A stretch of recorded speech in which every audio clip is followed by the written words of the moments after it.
for those who are contemplating. Meron ba rito music, hindi pa member ng music ministry? May naligaw ba rito? Okay lang yan. This is for those who are contemplating to join the music ministry but takot mag-audition. Or kailangan nyo ng extra push. So, dito kakaroon ka ng preview kung mahilig akong kumanta, pero baka hindi mahilig sa akin yung kanta, gano'n. We'll see. Okay, those who are still new in the music ministry, meron ba ditong less than 6 months pa lang po sa music ministry? O less than 1 year? Meron ba? Huwag na kayo mahiya, okay lang yan. Meron ba ditong have been here for quite some time or matagal na sa charismatic movement, matagal nang tumutugtog? Meron ba? I'm sure meron. And then, those who are discerning or embarking on a quote-unquote leadership journey with the music ministry. Ikaw ba yung tipong MD ka ngayon o worship leader ka ngayon or feeling mo may future ka ron? Pinagpe-pray mo pa for more clarity? Baka para sa iyo ito. Okay, sige. Let's go to the meat of the matter. Come on! Can you elbow the girl beside you? Pakisabi, gumising ka na. Alright. So, as we begin, hindi ko alam kung alam niyo pa rin to. I hope na nakakaalam pa rin itong song na to.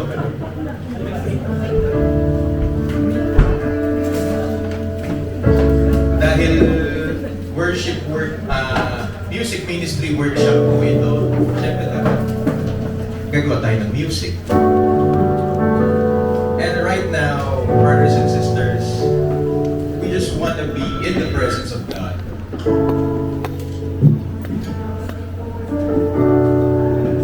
If you are, I invite you to stand up.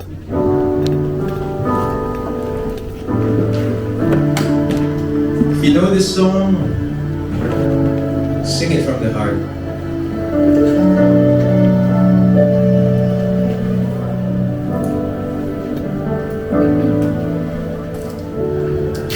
When the music fades and all is stripped away and you're simply gone, longing just to bring something left of her that will bless your heart. I'll bring you more than a song. I'll bring you more than a song, for a song in itself is not what you have required. You search much deeper within, through the way things appear. You're looking into my heart. Come on, just your voices, lift it up. I'm coming back.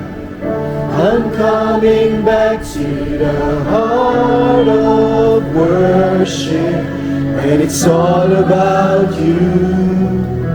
It's all about you, Jesus. I'm sorry, Lord, for the things I've made it, but it's all about you. It's all about you. Sing it again. I'm coming back to the heart of worship, and it's all about you. It's all about you, Jesus.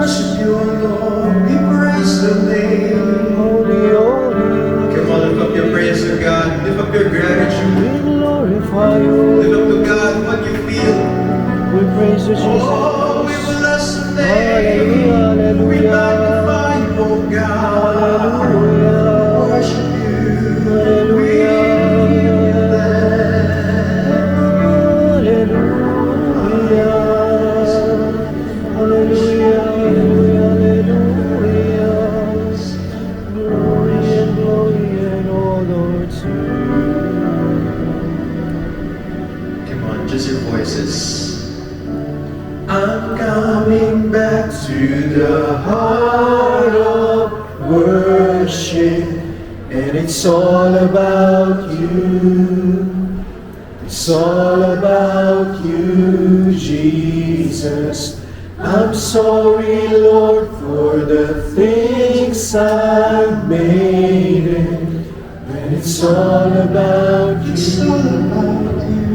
it's all about you, Jesus. The Lord of that offering.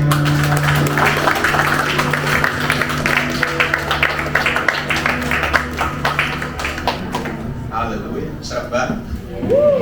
Okay, you may be seated. What we have just sung is a certified classic. Hindi dahil maganda lang siya, but it reflects the very essence of us being music ministers. Or should I say, worship ministers. So, pero before tayo lumalim, before tayo pumunta dun sa practical, magandang bisitahin muna natin bakit tayo nandito as music ministry or worship ministry, whatever we call it. So, any idea what is worship? Come on, there's no right or wrong answer. Anybody? Glorifying God. Thanksgiving. Thanksgiving. Singing of praise. Singing of praise. Talking to God. Ano pa po? Come on, keep it coming. Meron ba? Offering? Yes, thank you. Come on, there's no right or wrong answer. Prayers. Ano po? Telling God who He is beautiful. Meron pa? Lifting our prayers. Wala bang mananagalog dyan na ano para sa Kanya yung worship? Pouring out, ganda, pouring out your heart. Pagkilala sa Diyos. Pagkilala sa Diyos. Mga kapatid, lahat ng sinabi nyo, tama po lahat yun. But for the purpose of this discussion, i-frame natin siya na three things. Number one, worship is a lifestyle. Hindi natin masasabi na nag-worship tayo, tapos paglabas natin dyan, pagkatapos itong conference, pagka kinat ka nung tricycle dyan, nagmumura tayo. It's not. Di ba? Ibig sabihin, we don't reflect who we worship, di ba?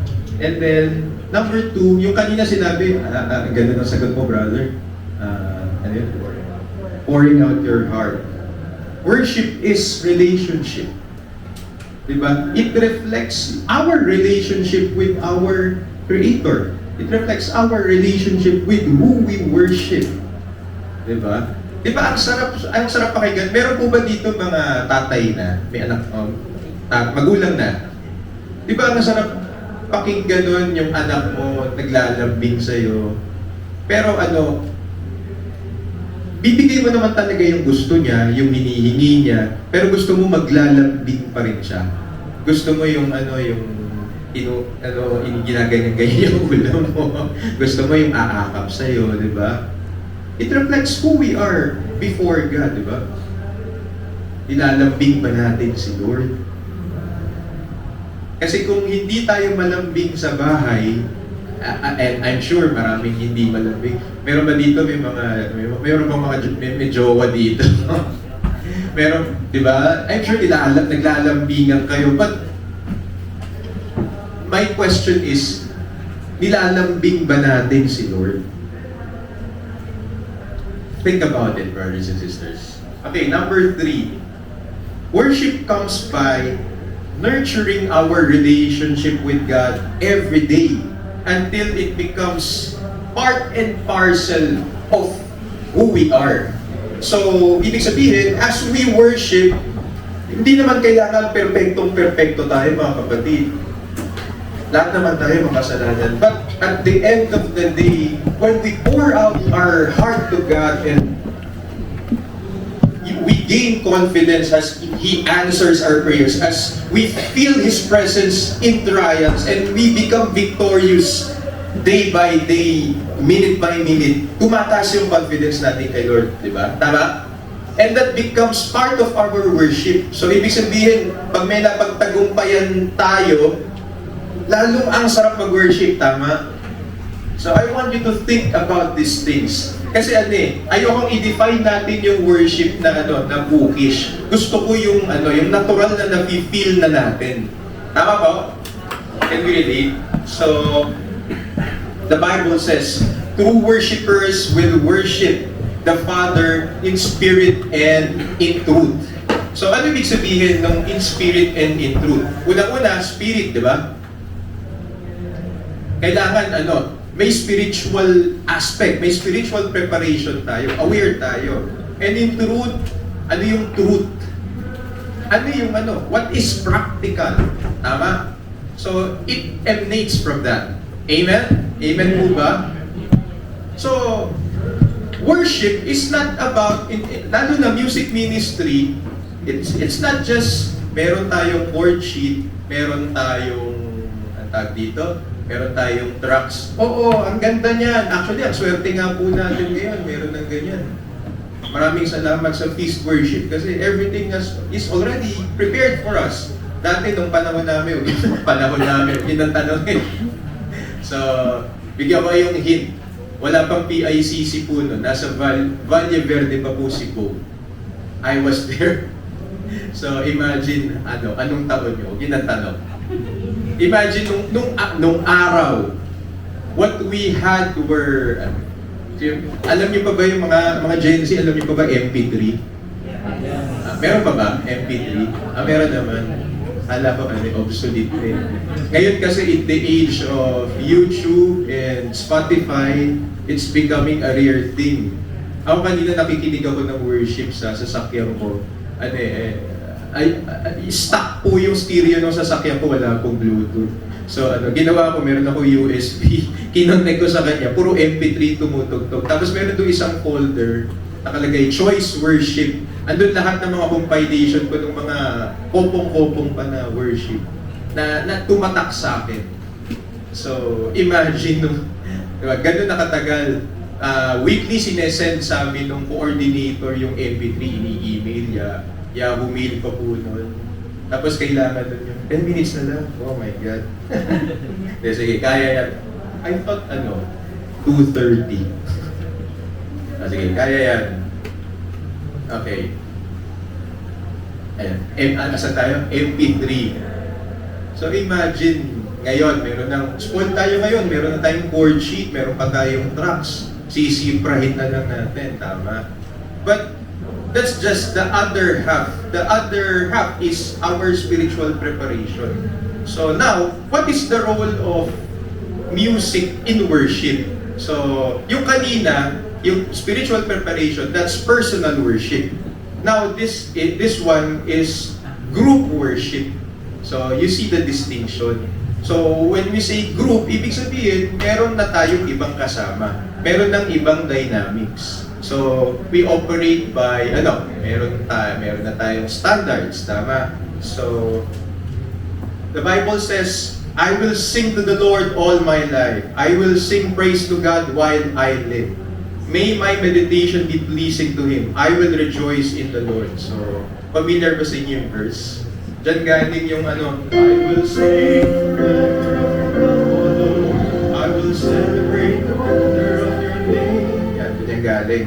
So, pag kinakanta yan sa simbahan, anong nafe-feel nyo? Di ba? Pag in-intro.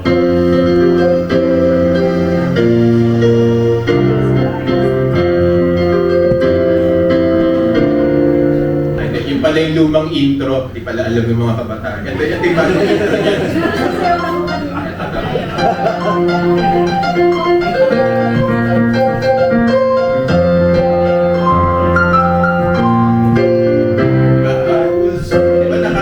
Nakaka-uplift ba? So, ang daming nangyayari doon, di ba? So, pag tinugtog mo, syempre sinipra mo, inaral mo yung kanta. So, kailangan bigay mo yung tamang attack, tamang element. Pero more on that later. So, next to the preacher or the priest, the music minister, tayo yon, is the one who proclaims God's word in the prayer meeting, mass, or Christian event. Hindi nyo ba nahahalata? Simula nung, di ba, pag hindi pa pumapasok yung pari sa altar kapag kamisa, andun na tayo. Tapos na yung feast, nag-final song na, andun pa rin tayo. Wala ba kayong nahalata? Bakit from sobrang beginning to end, andun tayo. Tapos, wala pang, may rehearsal, separate rehearsal day pa, tama? So, wala ba kayong nahalata? Bakit ganon? Ibig sabihin, sobrang importante ng part natin. Di ba? Kasi, music serves as the expression of our faith. Tama po ba? So, imagine kung di ba, mahal na araw, ang kinakanta natin, ito pa rin.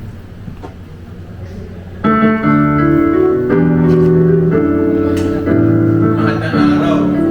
Di ba dapat ang mood naman mahal na araw. Buksan na kami puso. Okay, for the purposes of illustration, alam ko marami pa pong bago. Pero, di ba? It reflects the mood of the celebration, di ba? Sa feast setting, kapag ang worship song is medyo bago naman.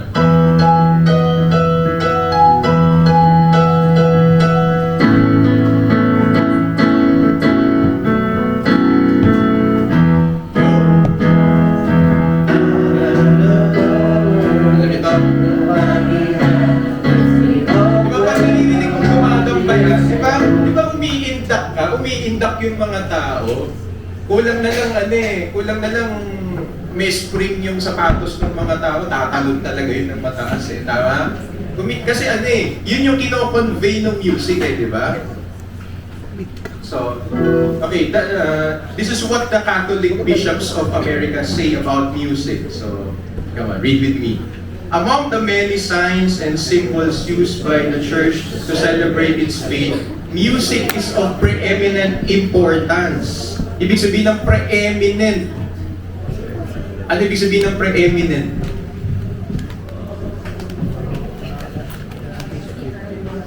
Meron ba? Okay. Preeminent importance. A sacred song united to words, di ba, yung lyrics, sacred na siya, tapos nilagyan natin ng music. It forms a necessary or integral part of the solemn liturgy. Yet the function of music is ministerial. It must serve and never dominate. So, ibig sabihin, the music is used to support. Tama ba? Support what the preacher is saying, what the priest is preaching about in the homily, what the readings, what the gospel readings convey, what the liturgy is. Tama ba? So, as feasters, hindi lang to basta hindi lang to basta worship lang tayo ng worship. Pati yung misa, saklaw natin yun. And trabaho natin na pagandahin pa rin natin yung misa. Let me, eto medyo real talk ito. I know this is gonna be controversial. Alam ko po tama ba, sa Diocese of San Pablo, Diocese of Lipa, mahigpit ang liturgical music, tama? Kasi I played several times in Calaruega, sobrang higpit, meron lang silang yun lang yung pwedeng kantahin. Ang ginagawa nung ibang mga feast na hindi nila alam paano patakbuhin yung misa, binabawasan yung kanta. But sabi ko, hindi. Ang gawin natin, pagandahin natin yung misa such that yung mga tao, yung mga unchurched na mini-minister natin, na ina-attract natin, makikita nila, uy, shucks, ang ganda ng misa sa feast, nakaka-inspire. Gusto ko nang magsimba. Ganun yung dapat na convey natin. Diba? It has to be tastefully done. Tama? So, diba? Kung nga gagawin natin, practical example. Diba?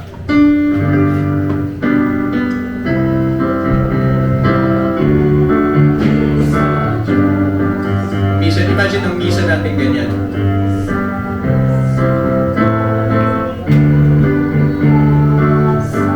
di ba? Di ba, kung ganito.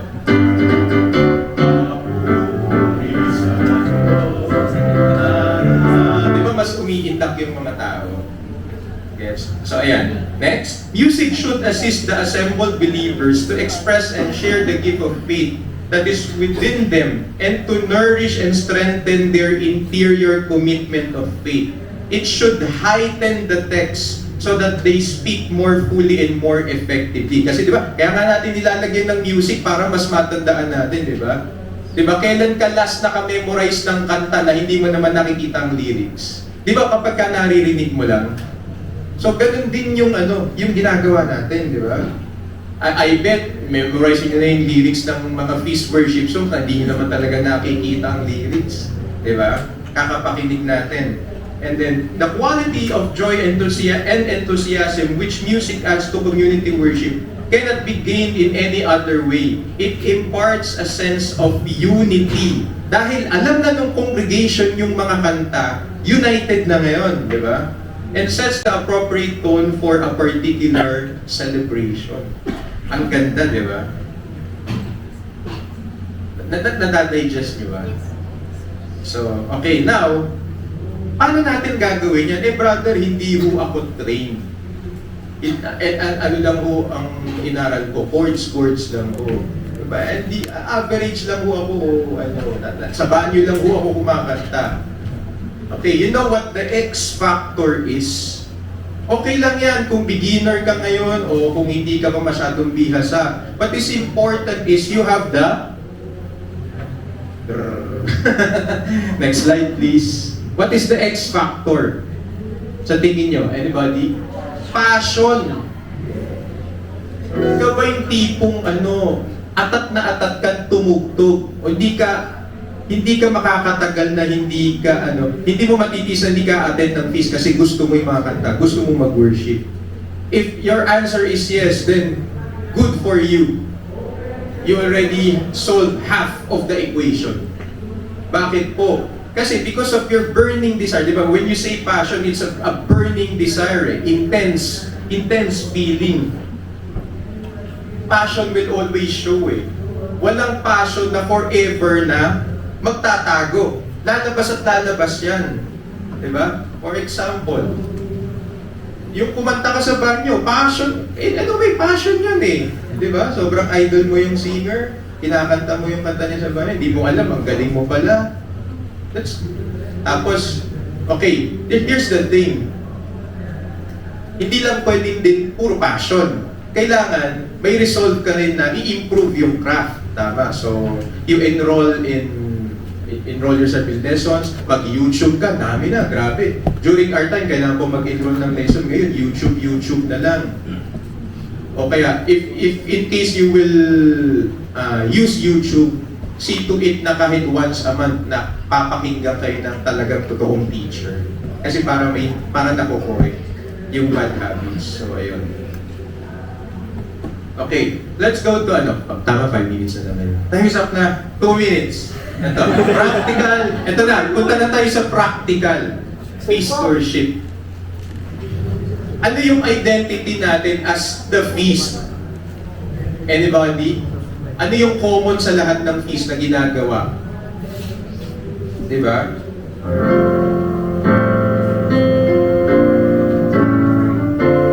Ano ba? Diba? Ito, common to sa ano pa? Merong opening worship, merong response song, meron pa bang reflection song? May uso to ba?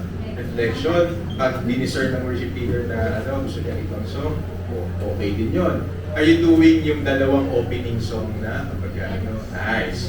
Yeah, at least ang maganda kasi, you know what's beautiful in our community? We never stop. We never settle. So, laging meron tayong trend. Tama ba? Okay, di ba? So, eto lang. Paano po, brother, kung nag-uumpisa yung feast? Nag-uumpisa pa lang yung feast. Paano pong gagawin? Wala pa po kaming banda. Wala po kaming keyboardista, gitarista lang po. Meron po kami singer, pero sa banyo lang po, na-train. Okay lang yon. What is important is our Passion. Laliman pa natin. Ano yung kinanta natin kanina? Heart of worship, di ba? That's it. That's more than enough. Di ba? Kasi darating ang araw, lalago din yan. You know, we were starting, I'm part of a new feast. I'm part of Feast Binondo. I'm the lead music director. So, konti lang yun. Wala kaming banda. Meron lang kami piano at saka singer. So, we make do with what we have. Attendee namin 60, 70, kasama pa yung servant. Kalahati ng servant. Pero okay lang. What is important? The heart of worship. Diba? Meron lang po kami, brother, tambourine lang po. Okay lang yun. Kumanta ka pa rin. Diba? Anything that can aid. Diba? Okay, what if, ito ngayon, what if malaki na yung feast ninyo? Meron kayong full band. So, ano yung mga X factor? Okay, di ba? Number one, meron tayong are you doing this? Yung scoring. This is very important because, again, worship, this sets the mood for the moment. Di ba?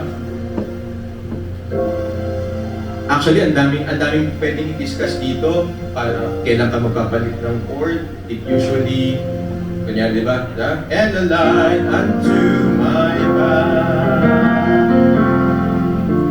In Mark chapter 2, verse 3, di ba ang normal hint dyan? Kapag huminga yung preacher, magpalit ka ng chord. Hindi, yun lang yan. Huwag mo siya sasabayan. Hindi pwede yung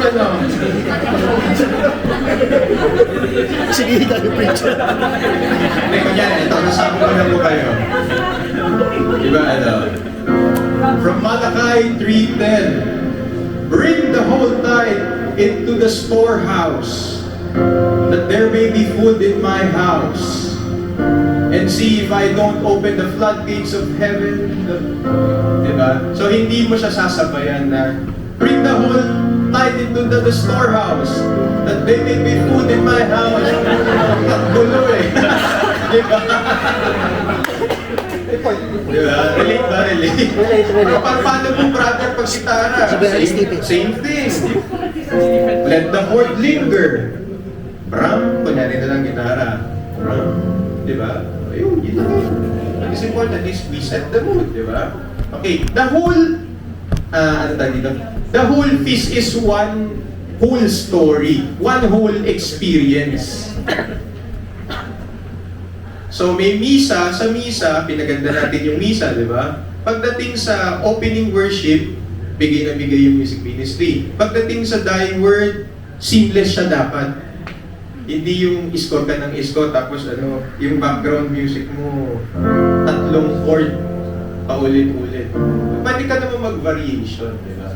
So, there are so many resources in YouTube that talks about this topic.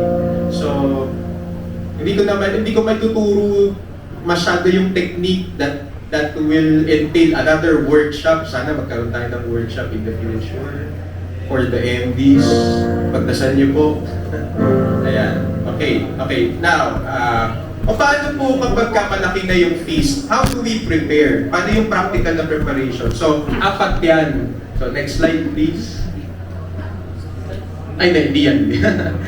Ayan. So, kanina kinover na natin yung spiritual preparation. Meron tayong tinatawag na pre-rehearsal routine. Ano yung pre-rehearsal routine?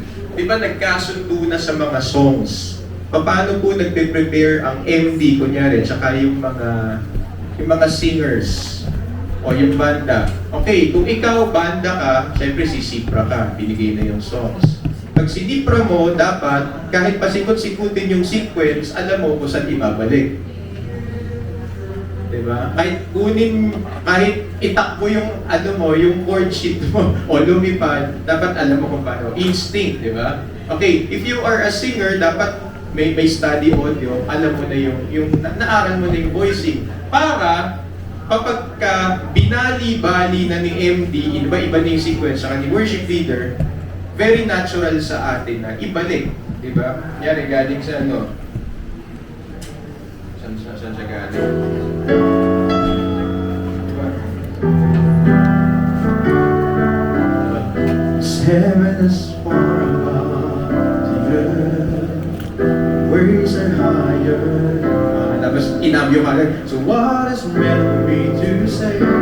What is meant for me to do? I lose myself in your embrace, knowing I'll be found in you.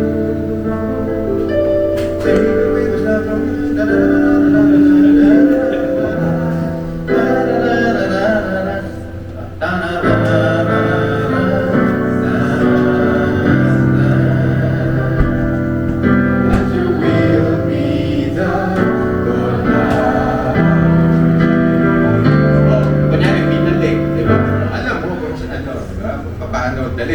Okay, next. Rehearsal routine. Okay. Are you doing your warm-ups? Ang dami niyan sa YouTube, vocalization, di ba? Be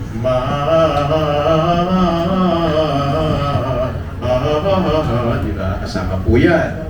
Okay, next. Sectionals, di ba? Yung kunyari, yung art of worship, may voicing yan, di ba? Tinatry niyo bang ipagsabay kahit wala kayong MD, tapos inaayos nyo? Yan, that's what you mean by sectionals. And then, identify the potential problematic parts. Yun yung mga laging mali. Yun yung mga parts na mahirap. And then, run through. And then, post-rehearsal, saan mali? Diba? Saan pa natin pwede improve? May running joke nun sa PICC. We have, kasi dun there was a time, 4 ang session. Dalawa sa morning, 8 and 10:45, session ni Brother Boo. And then, Brother Alvin, 2 session din. So, running joke to sa music ministry. Yung first session, yun yung practice. Yung second, pagkatapos nung first session, sabihin nung magbibigay worship leader, welcome to the next to the actual service sa running joke. So, post-rehearsal, post-service, we have to identify anong pinagagawa natin. Effective ba tayo? Naka-minister ba tayo? Tama? So, again, too many to mention Kailangan nito, 1 linggo yata tayo mag-workshop. Okay, so, bigyan ko kayo ng parting words. So, can we flash this? So, a prophecy is God's message that people need to hear at that particular time. Let's find our aha moment.